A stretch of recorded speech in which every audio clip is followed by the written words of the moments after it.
Un feliz sábado para ti, Dios te bendiga, qué gusto estar contigo en este programa de Culto Divino de Zoom TV Latino. Es para mí un gozo poder trazar la palabra de Dios. El día de hoy vamos a continuar con la segunda parte de un tema que prediqué previamente sobre crisis de identidad. Pero antes de hacerlo quisiera dirigirme a Dios en oración para que Él sea quien nos dé la inspiración y la iluminación que necesitamos. Vamos a orar.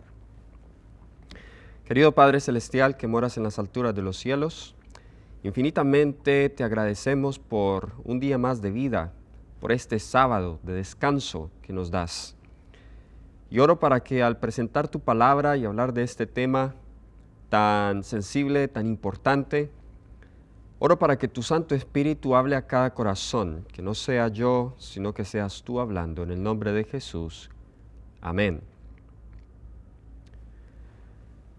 Uno de los peores problemas del ser humano desde la entrada del pecado ha sido tener clara su identidad. El pecado destruyó la identidad del hombre, de la mujer, y también el pecado afecta la identidad eclesiológica y misiológica de un pueblo. Y si nosotros hacemos un recuento de la historia del pueblo de Dios en el Antiguo Testamento, nosotros vemos que ellos sufrieron de un terrible problema de identidad.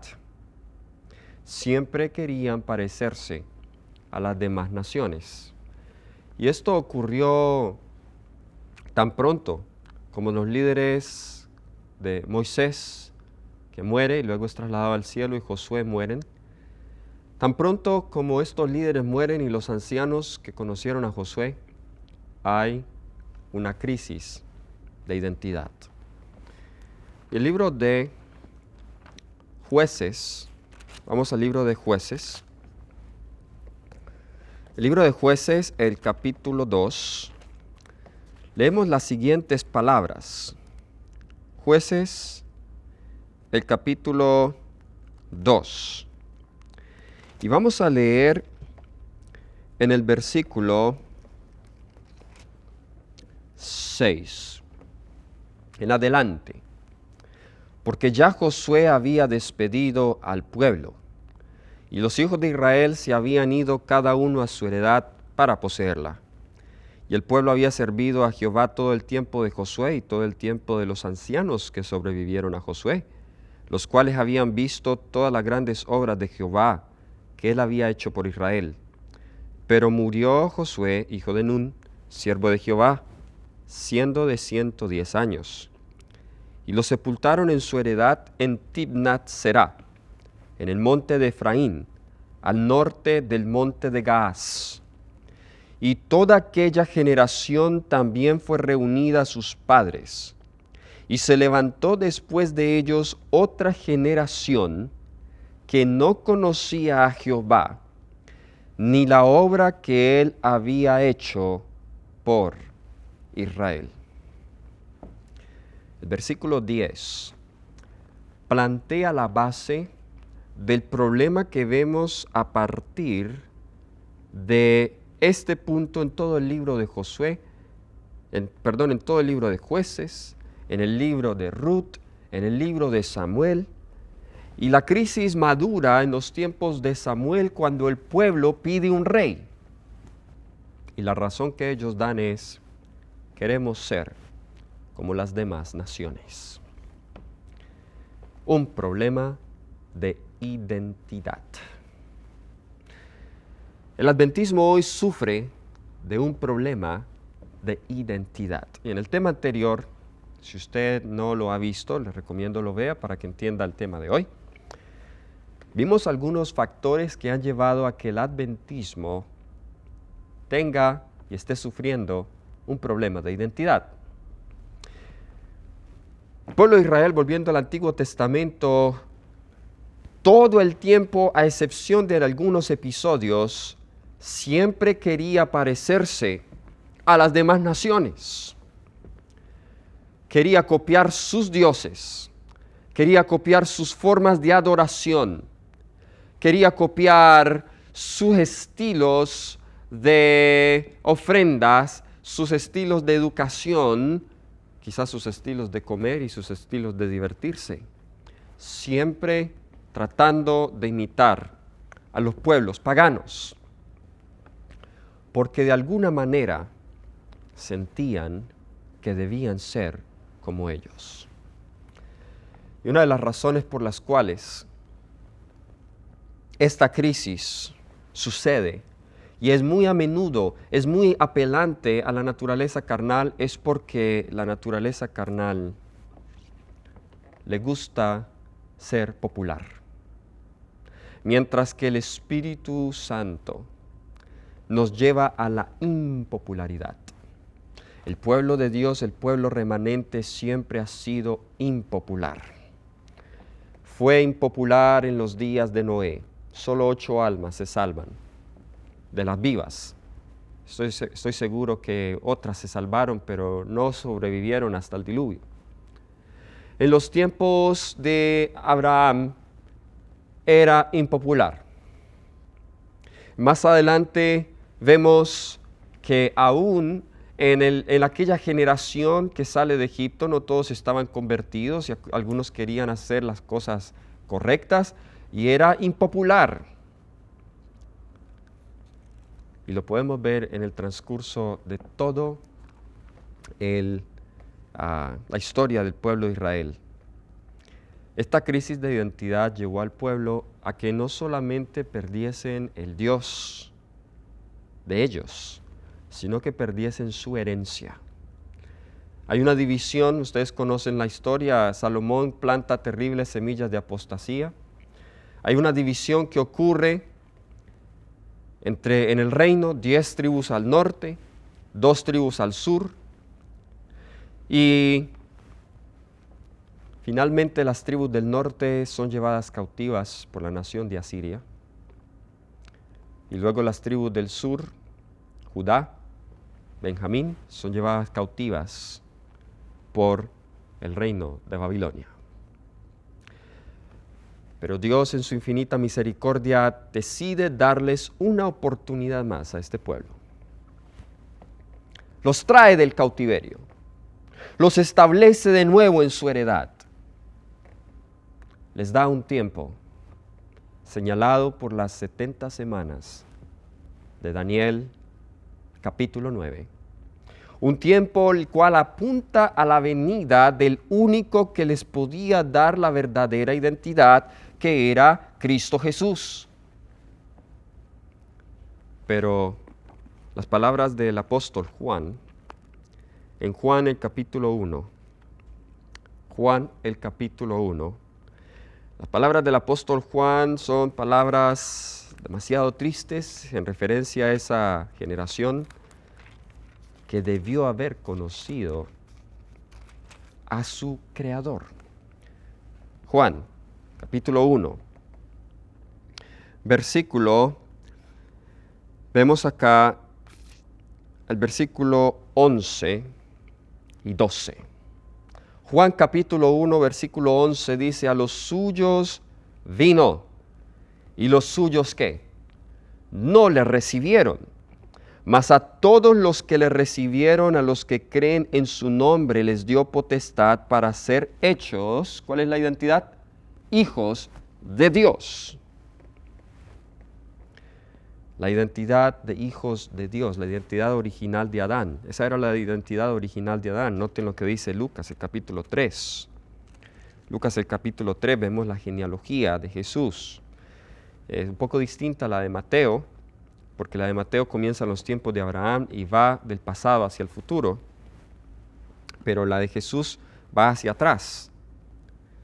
Comienza en los mismos días de Jesús hasta la creación. Y en el versículo 38 dice, hijo de Enos, Lucas 3, 38, hijo de Enos, hijo de Set, hijo de Adán, hijo de Dios. ¿Qué era Adán? Hijo de Dios, esa era su identidad, hijo de Dios. Pero tenemos el diablo, que nos da una identidad falsa. Caín tenía esa identidad falsa. Pues en la primera misiva a Juan, primera carta a Juan, el capítulo 3, nosotros vemos que la razón por la cual los justos han perseguido, los infieles, los injustos han perseguido a los justos, es porque hay un choque de identidades. Ese es el problema. Y acá vemos en primera de Juan, el capítulo 3, versículo 10. Primera de Juan, capítulo 3, comenzando con el versículo 10 hasta el versículo 12. En esto, dice, se manifiestan ¿quiénes? Los hijos de Dios y los hijos del diablo. Noten que solo hay dos identidades: los hijos de Dios y los hijos del diablo. ¿Cómo se manifiesta? ¿Cómo podemos saber? ¿Dónde estás tú? ¿Dónde estoy yo? Todo aquel que no hace justicia y que no ama a su hermano no es de Dios. Porque este es el mensaje que habéis oído desde el principio, que nos amemos unos a otros. No como Caín, que era del maligno y mató a su hermano. ¿Y por qué causa le mató? Porque sus obras eran malas y las de su hermano justas. De acuerdo a Juan, ¿cómo se determina un parentesco? Pues lo que nos da identidad a nosotros es el parentesco, ¿ok? Yo soy Daniel Miranda y ese apellido me identifica con la familia Miranda, el parentesco. Pero en la Biblia, el parentesco y la identidad no la determina la genética. Pues los judíos en el tiempo de Jesús, aunque genéticamente eran hijos de Abraham, Jesús les dice en Juan 8, vosotros sois de vuestro padre el diablo. Oh, qué terrible estar confundidos en cuanto a identidad. Los judíos en el tiempo de Jesús tenían una confusión de identidad. Ellos creían que eran hijos de Abraham, pero Jesús les dice que vosotros sois hijos del diablo. ¿Por qué? Porque en la Biblia lo que determina nuestra identidad son las obras. Son las obras. Ahora, vamos a hablar en cuanto al adventismo. ¿Cuál es la identidad del adventismo? ¿Cuál es nuestra razón de ser? Raison d'être, la razón de ser. Término que se usa cuando se habla de la razón de ser, que viene del francés. ¿Cuál es nuestra razón de ser? ¿Por qué existimos? ¿Saben? Muchos hoy, no voy a decir la mayoría, pero muchos hoy, y esto lo digo con cierta precisión, muchos hoy no creen que la iglesia adventista del séptimo día es la iglesia visible remanente de Dios en este tiempo. Muchos no creen eso. Tanto liberales como conservadores. Algunos conservadores, para tratar de eliminar un poco esa idea de la iglesia visible, entonces ellos se centran más en la iglesia invisible. Ellos dicen, es que la verdadera iglesia de Dios son los fieles. Pues Dios no reconoce a su iglesia, no es la gran catedral, no es el gran edificio, no, la iglesia la constituyen los fieles. Y hay citas del Espíritu de Profecía para eso. Y yo las conozco. Hechos de los Apóstoles, primer capítulo, habla de la iglesia de Dios, donde está esa cita. Y eso es cierto. Pero la existencia de la iglesia invisible no anula la existencia de la iglesia visible. Porque la pregunta es, ¿quién conoce la iglesia invisible? ¿Quién conoce la iglesia invisible? Solo Dios. Solo Dios conoce esos fieles que no solamente son parte de la iglesia adventista, sino que ellos están en todas partes. Así que cuando usted usa el concepto de la iglesia invisible para justificar su independencia de la organización adventista del séptimo día, usted prácticamente se está posicionando como ese fiel. Oh, pero la evaluación que Dios hace a veces es muy distinta a la evaluación que usted hace. El hecho de que usted esté separado de la iglesia o que sea parte de la organización, no lo hace a usted parte de la iglesia invisible. Es su conexión con Cristo, es su fidelidad a Dios. Pero aquí está el problema. Entonces, si la iglesia verdadera son los fieles que están en todos los cuerpos religiosos, ¿para qué una iglesia visible? Pues lógicamente, si nosotros vamos a llamar a los pecadores a que se unan al cuerpo de Cristo, que es su iglesia, pero esa iglesia no la vemos porque está en todas partes, ¿a qué iglesia les vamos a invitar?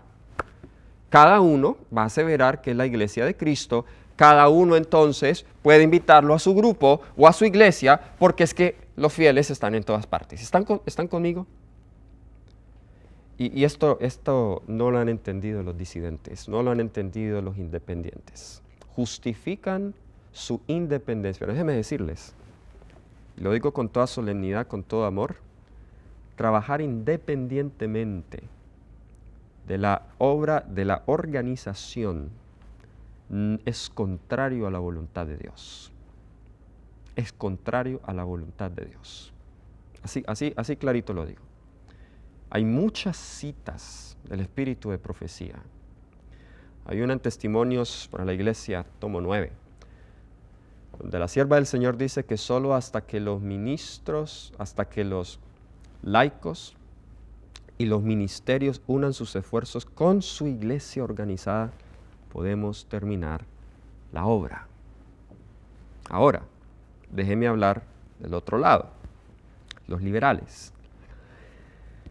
La crisis de identidad. Entre los liberales se utilizan argumentos muy similares, pero es un poco más diplomático, porque yo puedo profesar y decir, para no meterme en problemas, que yo creo en las 28 creencias fundamentales, pero en práctica hago lo contrario.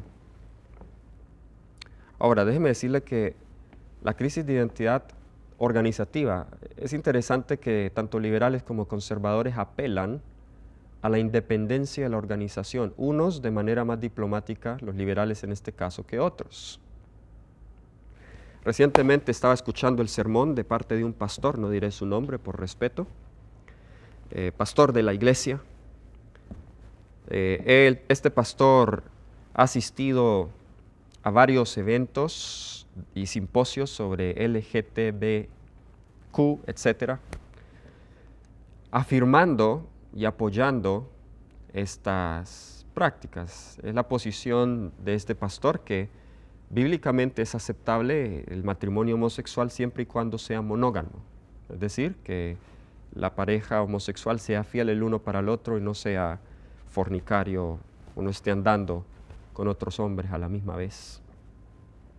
Bien, él decía, la organización, la asociación general no tiene el derecho, ni la unión tiene el derecho de decirme a mí quién admito y quién no admito en mi iglesia. Y a quién le doy la feligresía y a quién coloco en el cargo o no. En teoría tiene la razón, porque esa autoridad la tiene la iglesia local.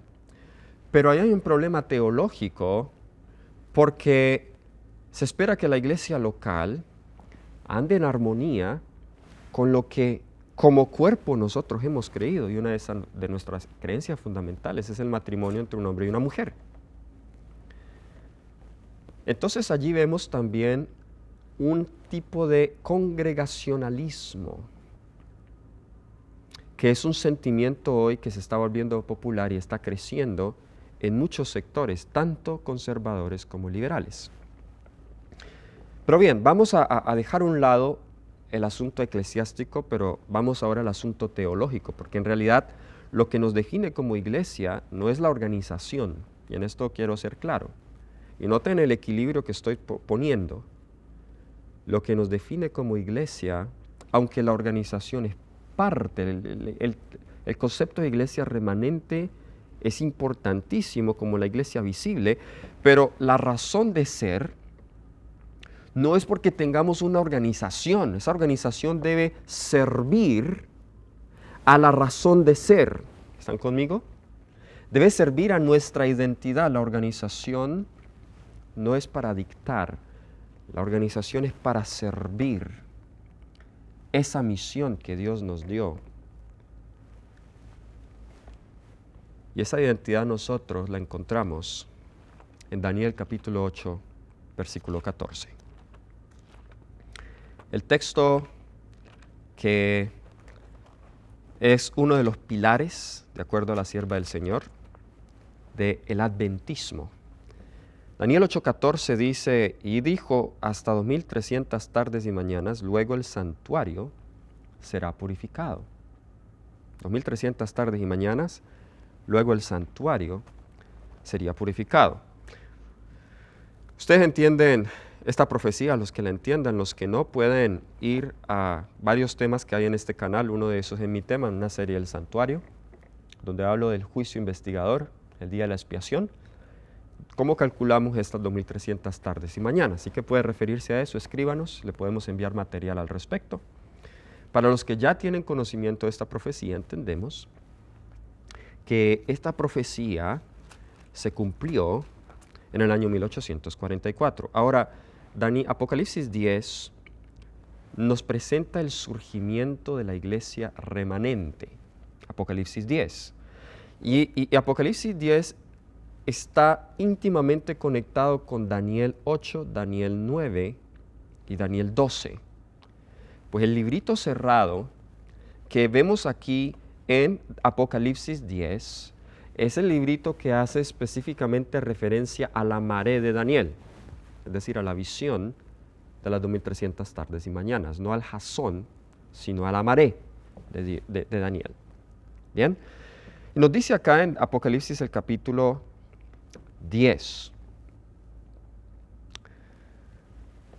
Juan se le dice que coma el libro. Vamos, el versículo 9, y fui al ángel diciéndole que me diese el librito, y él me dijo, toma y cómelo, y te amargará el vientre, pero en tu boca será dulce como la miel. Versículo 10, entonces tomé el librito de la mano del ángel, y lo comí, y era dulce en mi boca como la miel, pero cuando lo hube comido, amargó mi vientre. Esto es hablando del gran chasco. Cuando Miller y sus asociados estudiaron el libro de Daniel, y esta profecía en particular, fue dulce a su boca, pues ellos entendieron que Jesús vendría en 1843 y luego en 1844. Fue dulce en su boca. Pero cuando pasó la fecha y Jesús no vino, fue amarga en su vientre. Ahora el versículo 11, después del chasco. Aquí está parte de la identidad adventista. Dice, y él me dijo, es necesario que profetices otra vez sobre muchos pueblos, naciones, lenguas y reyes. Profetices, utiliza esa palabra allí. Y la palabra profetizar se puede entender en el Nuevo Testamento como el acto o lo que hace una persona que tiene el don de profecía, número uno, pero también es el acto de predicar sobre las profecías de este librito, aquí contextualmente. Cuando dice profetices otra vez está hablando de predicar las profecías de este librito, el centro del santuario. Dice, muchos pueblos, naciones, lenguas y reyes. Eso lo volvemos a encontrar en Apocalipsis 14, versículo 6. Vi volar por en medio del cielo a otro ángel que tenía el evangelio eterno para predicarlo a los moradores de la tierra. ¿A dónde? A toda nación, tribu, lengua y pueblo. Noten, este primer ángel junto con los otros dos están haciendo caso a la orden que el ángel da aquí en Apocalipsis 10:11. Es necesario que profetices otra vez. Pero hoy tenemos vergüenza de este mensaje. Estoy hablando en general, no todos. Pues, como no creemos que somos la iglesia remanente, decimos que tenemos que presentar temas más amigables para los protestantes. porque estos temas son muy ofensivos para ellos. El tema del santuario, no lo conocen, es muy complicado. El tema, todo lo que está contenido en el mensaje de los tres ángeles, la bestia, ¿por qué hablar de ello? El anticristo, el estado de los muertos.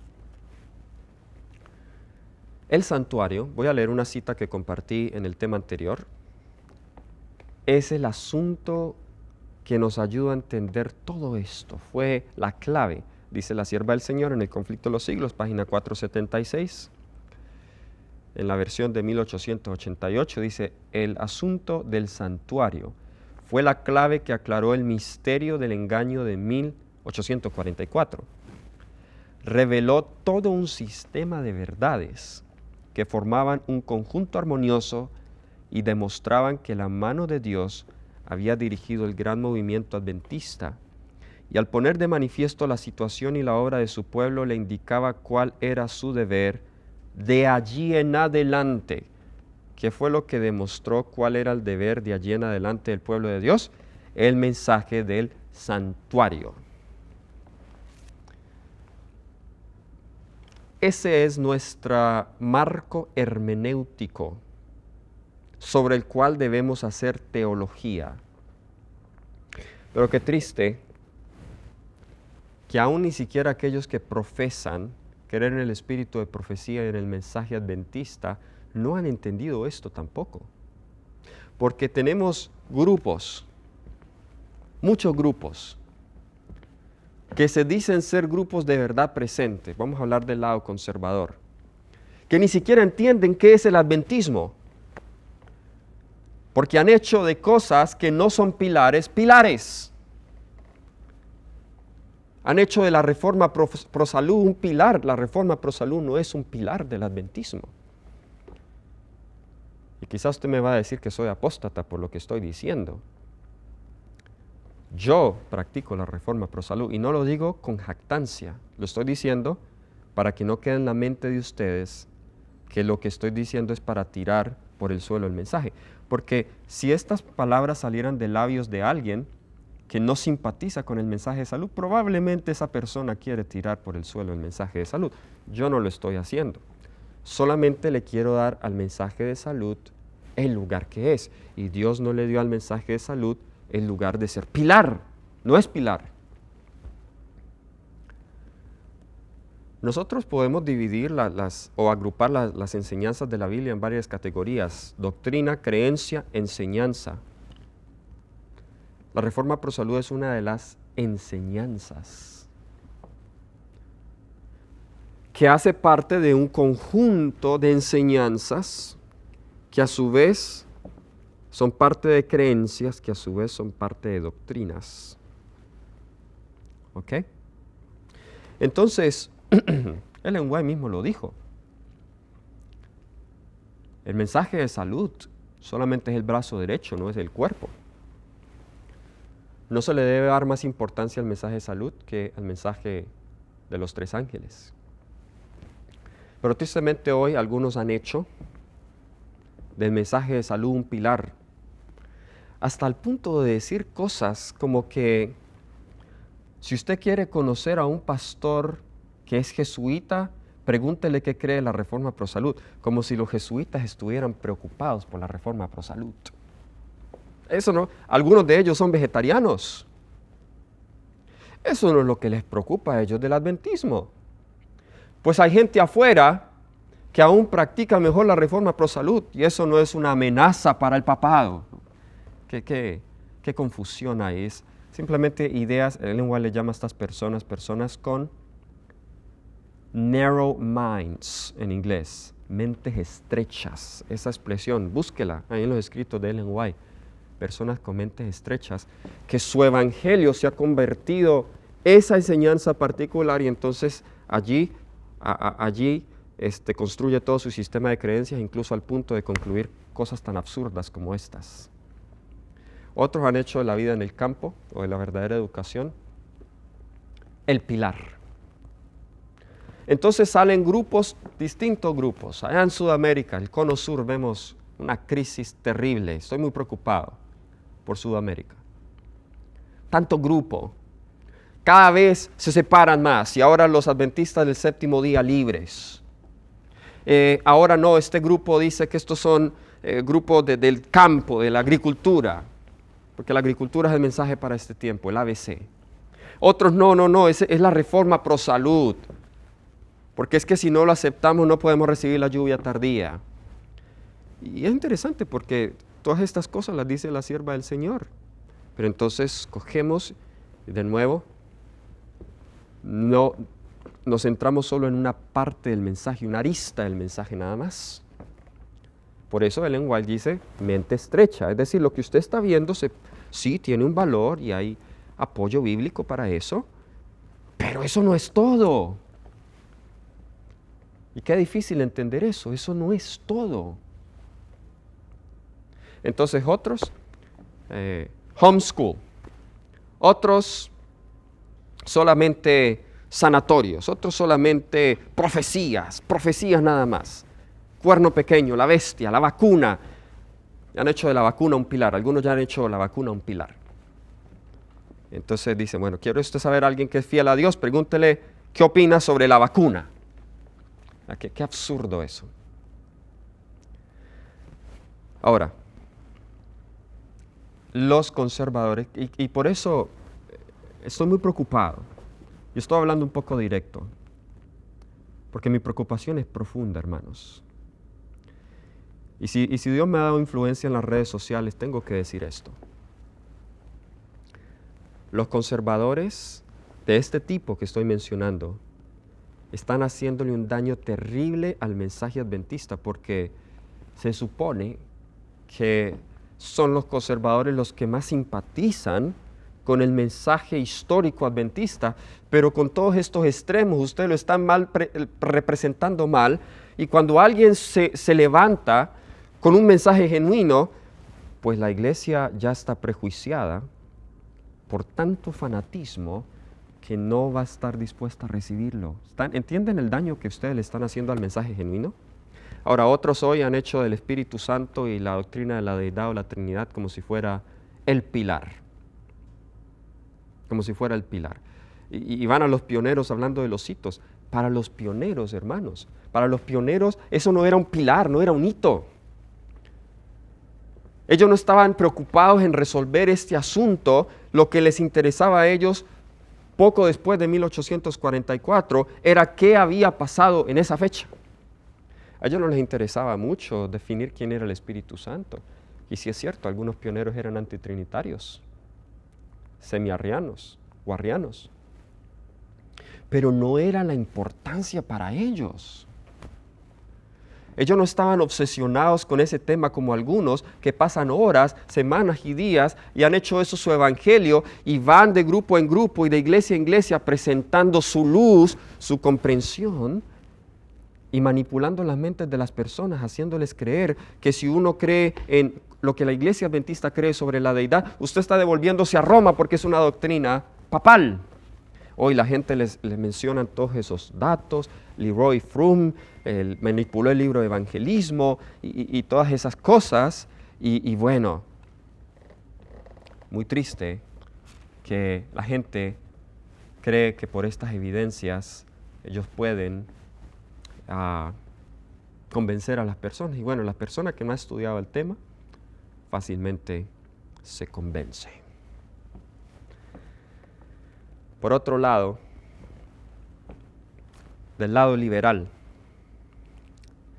lo que está pasando en el lado liberal es que se quiere hacer un sincretismo, se quiere hacer una mezcla de la teología adventista con teología evangélica y protestante.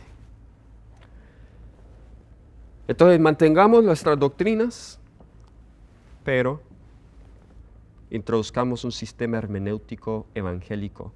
Dejemos que la ciencia también, y esto significa no solamente introducir un sistema hermenéutico evangélico. Fritz Guy propuso 3 cosas en las cuales debemos hacer teología como nuestras bases. El evangelio, dijo él, la cultura, lo cual implica también la ciencia, las experiencias personales, y él dijo nuestra herencia adventista. en su libro Thinking Theologically en el año 2000, que fue publicado, Pensando Teológicamente, propuso esas tres cosas. Entonces por eso hoy tenemos que en algunos asuntos somos definidos por la cultura, como adorar, definidos por la cultura. Y entonces ahora dice, bueno, la música es lo más importante. Entonces el pueblo adventista era el pueblo de la Biblia, pero ahora cada vez es más y más música, menos palabra de Dios. Y la música se convierte en el centro de la adoración. La música es importante, pero el centro de la adoración es la exposición de la palabra. Estoy hablando del culto. Y hemos dejado a un lado el santuario. Ahora otros han hecho, y en esto tengo que explicarlo muy bien, otros han hecho del mensaje de la justificación por la fe el pilar del adventismo. Y como estamos comenzando en el lugar incorrecto, por eso entonces tenemos todo tipo de confusión soteriológica en el adventismo. ¿Sabían ustedes que hoy hay 7 posiciones en la iglesia? No todas están presentes, pero al menos en la historia hemos tenido 7 posiciones sobre la salvación. Y no tengo tiempo para exponerlas, pero una que prevaleció mucho hasta el periodo de 1888 fue la salvación por obras. Urias Smith, Butler, creían que usted no era solo salvo por la gracia, sino que también debía obrar y obedecer, salvo por obediencia. Por eso se ofendieron tanto con el mensaje de Jones y Waggoner. También está la teoría de la justificación forense. ¿Cuál es esa? ¿Qué enseña eso? La justificación forense, prácticamente Ford la defendió mucho, es la idea de que cuando soy justificado, la justificación solamente se limita al acto legal. Es decir, justificar es solo ser declarado justos. Y solo la justificación es la base de la salvación, no la santificación, la justificación forénsica. Está también la teología de la relación, promovida mucho por Morris Benden. Y en la teoría la teología de la relación prácticamente va así. Bueno, pecado no es transgresión de la ley, pecado es separación de Dios. Una persona, aunque peque, no se separa de Dios. Así como un esposo y una esposa cuando se pelean, siguen siendo esposos. Básicamente, el argumento va por esos lados. Como les dije, hay mucho más en esto, y no quiero ser injusto con cada posición, decir algo que no enseñan, solamente estoy haciendo un resumen. Está también la teoría de la influencia moral. Esta no es muy común, aunque recientemente, hace unos meses, de Italia nos escribieron unos hermanos cuya iglesia fue dividida por esta teoría, una iglesia hispana. Básicamente lo que enseña esta teoría es que Jesús no murió por nuestros pecados. Jesús solamente murió porque nos amaba. ¿Ok? Él no murió por nuestros pecados. Y esa teoría pues es la base. Algunos, si usted lleva la lógica del argumento, pues lleva al universalismo. Al final todos vamos a ser salvos. ¿Bien? Teoría de la influencia moral. Está una que hoy se ha vuelto muy controversial, la teología de la última generación. Teología de la última generación, que se le atribuye a Andresen, aunque históricamente está comprobado. Los pioneros y muchos escritores antes de Andresen, pues ya creían y ya hablaban acerca de eso. El que le articuló el nombre teología o última generación fue Andresen. Es un término que hoy tiene una connotación muy negativa por los resultados de esa teología en algunos que siguieron pero la aplicaron mal, y por algunas aseveraciones de Andresen que quizás son un poco exageradas en cuanto a que con la ausencia de un hombre, entonces Dios pierde esta batalla en el universo. Así que algunas de esas expresiones para algunos teólogos son un poco problemáticas. Tristemente, lo que creo yo que se ha hecho injusticia hoy es que se le ha hecho decir a Andriesen algunas cosas que en realidad él no dijo. Y esto tiene que ver mucho con semántica, como la palabra perfección, como la palabra sin pecado y esas expresiones. Bueno, ¿qué quiso decir él con eso? Es lo mismo que los de la carne santificada quieren decir, pero ese es otro asunto que también hay que aclarar. Está entonces otra, que es el sacrificio vicario sustituto de Cristo, donde Jesús enseña, toma mi lugar. Él murió por mí, cuando yo creo en Él, su justicia me es imputada y me es impartida, donde se le da importancia tanto a la justificación como la justicia imputada, la santificación como la justicia impartida. Entonces vemos que, y esto es un ejemplo que les estoy dando, si nosotros partimos del Evangelio, pues va a ser bien difícil colocarnos de acuerdo, porque hay varios modelos soteriológicos. Debemos partir del santuario, y la doctrina del santuario nos ayudará a definir todos estos asuntos. La doctrina del santuario se aleja de los modelos evangélicos de hacer teología. Quiero ir cerrando con unos textos. Vamos al libro de Hechos. El libro de Hechos, el capítulo 20. Saben, el adventismo fue llamado para deconstruir la teología evangélica. Y aunque el protestantismo hizo un gran aporte con el principio de la sola escritura, el adventismo es llamado a ir más allá del principio de la sola escritura, al principio de la tota escritura, es decir, toda la escritura. Porque todas las iglesias evangélicas y protestantes dicen sola escritura, o sea, estamos usando la Biblia, pero no es suficiente usarla sola la Biblia, hay que usarla toda.